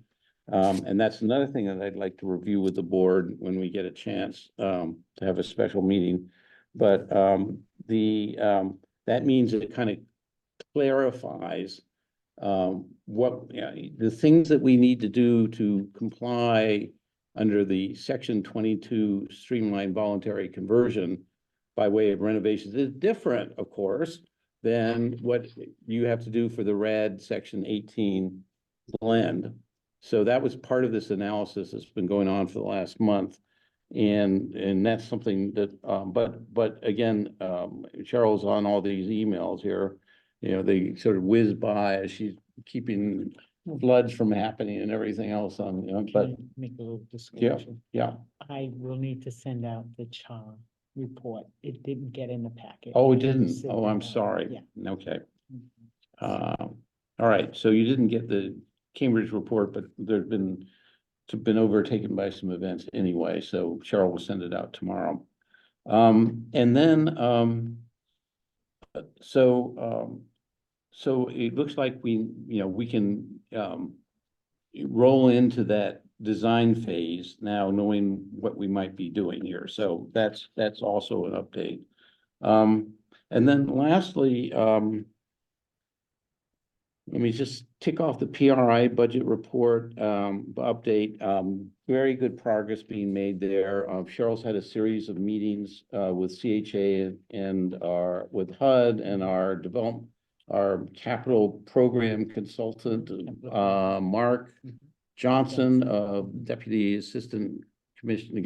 Executive Director of the Waltham Housing Authority. So she presided over a Vulcan mind meld with everybody yesterday. I think, is that a good description for it? Or it's getting there anyway. well, Matt, Sajak, he's really just a Well, brilliant man. and again, we'll go through this in more detail, but what's really important is if all of a sudden we can move to this Section 22 streamlined voluntary conversion as soon as maybe this fall, we have several $100,000, actually close to $1 million, getting close to $1 million of federal capital plan funding that hasn't been spent yet. But the moment you do the repositioning, now that money disappears. So what you want to do is spend it all down to 10 cents left in the account of each one of the years before you actually do that. So there's an analysis that, again, to your point of Janice of speeding things up, we can't really get this new. Remember, we're talking about like $1 million a year of additional revenue just when the repositioning is approved, from one day to the next. But we don't want to pull the trigger on that until we have spent up that nearly $1 million worth of capital funding, which will be some of the initial tasks, the improvements that we already planned out, but the timing is different with BH&A here. And then there's also nearly a little after $500,000 of operating reserve that also dematerializes when the reposition is done, and we want to be able to spend that down too. And by the way, this is again when I say Vulcan mind meld, it involves not just ourselves and Cheryl and BH&A and Cambridge Housing Authority, but also the consultants who help us with that, as well as HUD. And so, checking with them and making sure that we're on right track and we don't do any foot faulting on everything. And generally, I think you did receive this week, right? We had A two confirmation, meetings with, two of with them. HUD Yeah. and the Matt and Chris and Mark and myself Mhm. on that capital, funds Yeah. that we can use to move us forward. Yeah, So, and, you know, and one of the things you confirm, which again, we were being advised by Cambridge anyway, but it's sort of a trust but verify thing. One of the things that former President Reagan said that, you know, I thought was a valuable contribution is, they had people confirmed that, yeah, you know, if you're gonna go down this road, we really wanted you to help you spend it all on good things and not turn any money back, as it just goes back into the treasury and it doesn't really further the cause here. something Go for ahead. that. So we do have, a CFP Capital Fund Program Grant 2020, and that's the money that we're using for our paving. Yes. And then we have a 2022 grant, for which we will do a lot of, we will add to the paving scope and we will do, some work here at High Rock. High Rock absolutely needs some new roofs. And then we will also work on our repositioning goals as well. And then we have an upcoming, in the next 6 weeks, we'll have another HUD grant for 431K. And that will, we will do a lot of PR work with that. So stay tuned. Stay tuned. Um, Yeah, there's a and, lot of money. and, There's a lot of money. let me see if I missed anything. Okay. Cheryl, so- can I just ask you about the capital improvement plan for paving? I mean, don't we add so much to the 5-year plan each and every year to accumulate a certain amount so we can actually do a certain amount of paving? Well, what we'd like to do is to do more with this current paving project. And Really needs it. So to I-1. No, I just to want you I- to answer the question of whether we add money each and every year to the 5-year plan to accumulate a certain amount of money so we can get a certain amount of paving done. I'll take a crack at that answer. it doesn't Janice, actually work that way, but we do have activities Yeah. scheduled. it's each actually year. going to change. It's not a matter, we're not going to be getting 5-year plans starting at the end of the year if this all goes through this way. Well, I'm going And- back and let 5 me- years, 10 years. Yeah, that's what we've been doing, but now it looks like, and again, this is all very preliminary, so no commitments are being made, but not only can we do the paving project that starts this spring, oh, it is spring, starts soon, hopefully. Yeah. But we may be able to do more paving, you know, this year, this spring, Good, you know, and that's what good. needs to be analyzed. Because as you know, we've only, that we're only addressing certain areas Yep. but this may change that story, but stay tuned is all I'm trying to say here. So just want to Okay. give the board a brief heads up that things are moving in a very interesting and positive new direction here. So Okay. stay I'm tuned. All right. happy to hear that. And then in terms of reports on town boards and committees, there's some possibility on the 27th of March, which is a Wednesday, that the FinCom will be hosting Needham Housing Authority for all of our town meeting warrant articles, not just the planning ones, but also the CPA ones and the non-zoning warrant article. They are in their normal yearly process where they work through every single article from number one to, I forget how many, where they're at, like 52, I think, or something like somewhere in there, one at a time. And the projection is that they will get to ours next Wednesday, maybe. If they don't reach them, it will be the following Wednesday. We'll let people know when that happens, when that's confirmed. And then lastly, but certainly not leastly, there's been a lot of progress in the negotiations, the development, services agreement negotiations in the last 2 or 3 weeks. And it is reaching a point where we may need to check in with the board next week. And that means looking at the steering committee on either side of being, like, literally, this has been happening this afternoon. May mean that we want to check in with the steering committee before the end of this week here.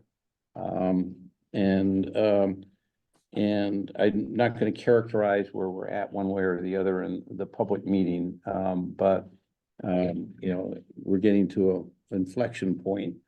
And so there may be a special board meeting scheduled about that early next week, in which we would probably, you know, convene in public session as always, and then use one of the 10 exceptions for to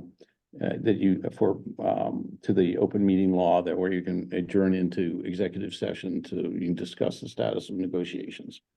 So, end of report. Any questions? Is that enough report for everybody? Yeah. Things are Moving right along. things are intense. All right. Paving project status update, I think we already did. Is that right, Cheryl? Do you know a start date for our paving project?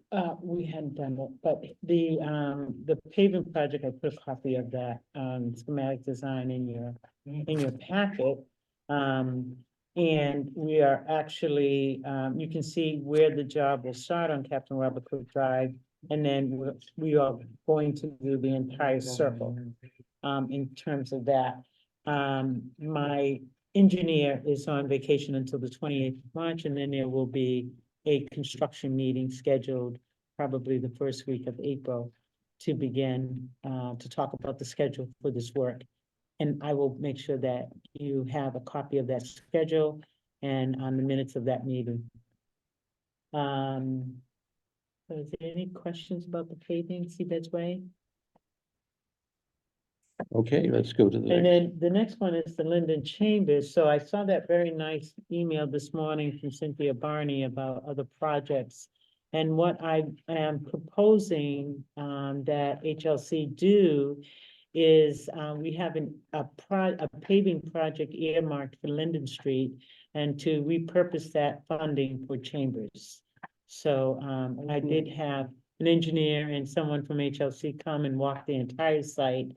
And I just have to push to get that funding moved over to 6673, which is Chambers, so that we can begin that project, which desperately needs it. Desperately needs it. And we may be living with Chambers as is for some years, at least longer. 2 or 3 years, while we do the Linden redevelopment here. So we don't want that to go any further. And then 42, we're still waiting on plumbing sign off for that. So everything else is done in that unit. If you'd like to look at the unit before I lease it up, I'm more than happy to give you that opportunity to do that. But it's a nice unit. They've done a great job. Definitely want to see it. Oh, good. Okay. And so it's, you know, it's a good job. We're going to move forward with filling that unit with a family that is a household of 5 squeezed into a 3-bedroom. So I think it's 8, I'm sorry, squeezed into a 3-bedroom. So they desperately could use that 4-bedroom unit. And then the last thing is Cook's After School Program. I put a copy of the job description, the newly developed, updated job description for our part-time after-school program manager position. And we have gotten a lot of traffic on this. We're interviewing students from Babson College next Wednesday and Thursday. Don't quote me on that. It's either Tuesday and Wednesday or Wednesday and Thursday. The resumes are extremely impressive. These are students and at the graduate school, Babson College. I am also working with Northeastern to have an internship program in place in the fall. So that we could have, students that are in an education program do their internship and or work study at the after-school program. So I don't know exactly how that's going to look. We're scheduled to meet with folks from Northeastern to talk more about the program and how it works. But we'll see this will get us through the end of the school year. And who knows, maybe they'll be so great that we'll keep them on for the fall. So that's I that. have two questions. Sure. Go ahead. Can you tell us which service coordinator is overseeing? The program? after-school program? Yeah. That would be Lori. That's what she was hired to do.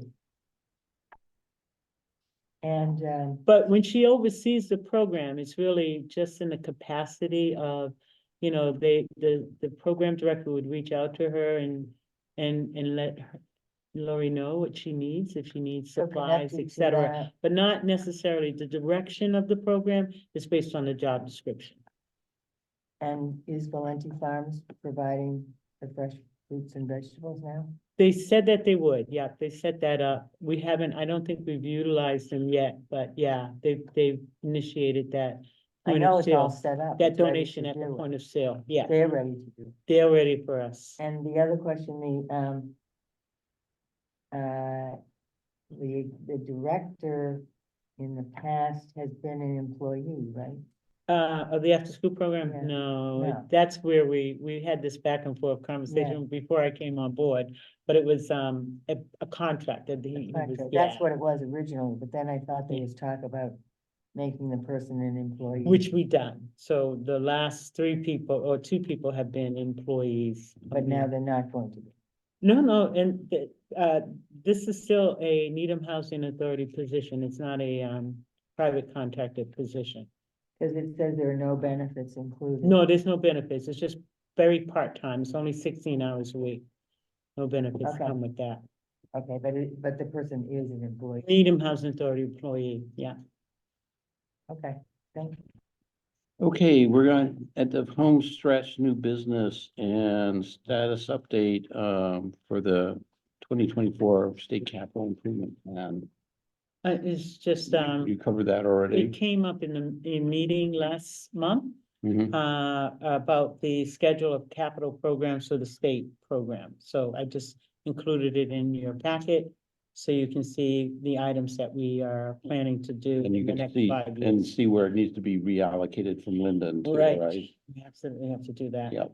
Okay, good. Well, we'll stay tuned for that. Mm. And before I get to the date of the May meeting and what's going on with that, I just remember I left something in your car. Can you go get that Oh, thing I left sure. there? Should I Yeah, bring it I'll in? go over I don't need you for this May meeting Okay. thing here. Can Yeah, I bring? yeah, bring it right to absolutely. you? Yeah, right. Okay. Well, so, my family is staging another intervention. And they want to go to Spain and and get me as far away from the Needham Housing Authority as they can do, at least an ocean away. And so that's turned out actually my wife and I, my best friend ever, male best friend, and his wife are great friends of ours. Their daughter, Alexandra, Alex is getting married at age 25 in Andalusia, Spain in May. And so I sort of I've been commanded to turn my back on all of this. So I said, okay, is it all right if we leave after town meeting? I may be totally depressed. Hopefully I'll be happy, but I can't really do it before then. So I'm leaving I'm leaving during the time that we would have normally had our May annual meeting. Okay, let me just tell you the dates I'm going to be away here. Should have had this prepared, but I didn't. Okay, so I'm going to be away from the 14th of May, which is the day after town meeting ends, to the 28th. But it does mess up, and I'm sorry to mess it up, our normal date for our annual NHA meeting. This is the meeting that we elect all the new officers, do a bunch of annual meeting things. We get our report from Cheryl and so forth. That would have normally been on the 16th of May. So Cheryl and I looked at all the permutations of when we might be able to change this. We also have a new board member too, and decided that we couldn't wait until after I get back, which is the 28th of, and of course I'd be sort of jet lagged. So the 9th, we picked the Thursday the 9th as the meeting. So does that work with everybody there? Yeah. Great. All right, so that we'll Sure. do that. And now, if you look at, now, show it to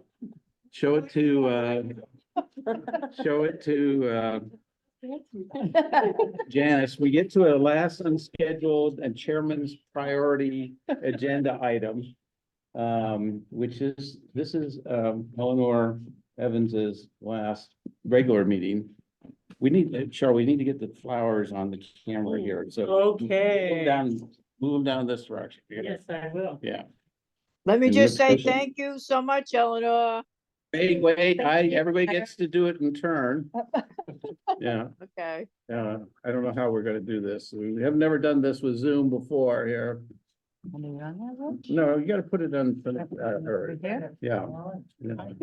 And, I'm gonna start with this, agenda item by saying that I cannot even fathom how we would have been able to make it through the last 5 years without you, Cheryl. It was 4 years. No, 4 years. Well, sorry, I'm not Thank you. completely prepared for this. The role you played in this 4 years is just cannot be described because it's so subtle. You have everybody's trust. We've had many hard patches and rough situations, not to say like a whole 100-year COVID pandemic, stress on the whole organization. And we, us board members, myself included, got sideways on a host of different issues. We've had executive director changeover. We've had our after-school program devastated like every other school program in the country. And you helped us find our way out of the valley of the shadow of death when we could have just been all ripping each other apart from the stress and the challenges. And I just want to say thank you so much for your commitment and your time and everything. I'm going to really miss you. I really wish you weren't going that way, although way to go, gal, getting to be partner, I now know we're second fiddle to, your day job, that, I don't know how I feel about that, but anyway, thank you. An honor to serve. Wait, you get to go, everybody gets to embarrass you sequentially, and then we can speak. Well. You don't speak often, but when you do, it's always powerful and helpful, and I appreciate that. Thank you. And you don't waste time. Oh, good. Well, thank you. That's good to hear. And Janice, did you have anything more you want to say, or you already did say? Oh, I here? sure do. Let me clear my throat, Eleanor. So I can give you your proper due. I just want to say thank you for the bottom of my heart. You've saved this organization in many ways, and Thank you. you saved me also, and you've come through when the tenant association needed you, and I just want to know if I can call on you. Sure, yeah. I mean, you guys, I was happy to help out. I'm sorry that it's been an honor to serve on the board and to work with all of you and Cheryl. And, I am honored to serve the residents of the Housing Authority on the board. And hope that I've been able to make a difference in the last 4 years. And, so I'm leaving the board, but I do remain committed to the Housing Authority, and if there's anything that I can do to help, you, Cheryl, and you, Janice, and Thank other you. board And Eleanor, members. I just want to wish you so well in your future endeavor. That's a great opportunity for you, and Thank you. you're gonna do so well because you just, you have what it takes. Thank you You're so much. integrity. I love you for what you've Oh, brought to the thanks. board. That's so nice. Thank you. Cheryl, you Really, wanna add thank you so Thank much. you. Cheryl? So I just want to say, I would have never thought that we would be I again know, working it's together so for the great. same mission, Right, the right, same exactly. opportunity. And I hope we get to do it again, Yeah. 3 times as a charm Yeah. down the road. But I'm truly inspired by you. You are a phenomenal woman, and I'm very I just want to congratulate you on partnership. That's amazing. And thank you for everything that you've given to the Housing Authority and to the residents. Thank you. Thank you all so much. Best of luck to all of you as you continue working on all the projects and, the day-to-day operations while, keeping the trains on running on time while doing the whole modernization and redevelopment. Until it works. So, I thought I was gonna ask you to make this ceremonial motion to adjourn as your last motion to yeah. adjourn There is as a a night. commissioner. Yeah. But then I've been realizing all week, we may have another one or Oh, two right. special board meetings. So I told my husband, it's my last regular Needham Housing. Yeah, Authority. you know us better, you know as well here. Right.